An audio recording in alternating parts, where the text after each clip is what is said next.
ఇవాళ సండే కదా, బొమ్మ చేపల పులుసు చేసుకుంటున్నాం. యాక్చువల్గా వినాయక చవితి పెట్టిన తర్వాత మేము అసలు నాన్ వెజ్ తినాం, బట్ మా మమ్మీ వాళ్ళు నేను వచ్చేటప్పుడు తెచ్చిరని చెప్పేసి పెట్టిన. ఇంతసేపు వంట అయితే చేసిన, కానీ ఇంతవరకు దీంట్లో జీలకర్ర మెంతుల పొడి వేయలే. ఈ కూరకు అదే హైలైట్. డబ్బా పట్టుకొని మా హస్బెండ్ దగ్గరికి పోతున్నా. మసాలా ఏదో, ధనియాల పొడి ఏదో, జీలకర్ర మెంతుల పొడి ఏదో నాకైతే తెలియదు అసలు. పోయి అడుగుదాం. ఈ వాసన చూసి ఇదేం పొడో చెప్పావా?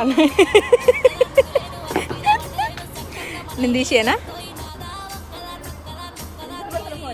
ఇదే కదా, ఇదేనట. మా వాళ్ళు ఇంటి ముందు కొంచెం నడవడానికి దారి లెక్క చేస్తారు. మోరోడు వచ్చి మొత్తం దూడ ఆగమాగం చేసిపోయింది అందుకోసమని. సరే అయితే ఇప్పుడైతే ఈ కూరలకి ఫైనల్ స్టెప్ కొద్దిగా జీలకర్ర మెంతుల పొడి చాలు, మళ్ళీ ఎక్కువైతే చేదైపోతుంది. ఇట్లనే కొంచెం కొత్తిమీర చల్లుకొని ఒక 5 minutes ఉడకబెట్టుకొని దించేసుకుంటే సరిపోతుంది. వంట రానులు వంట అయితే ఇట్లనే ఉంటుంది కదా.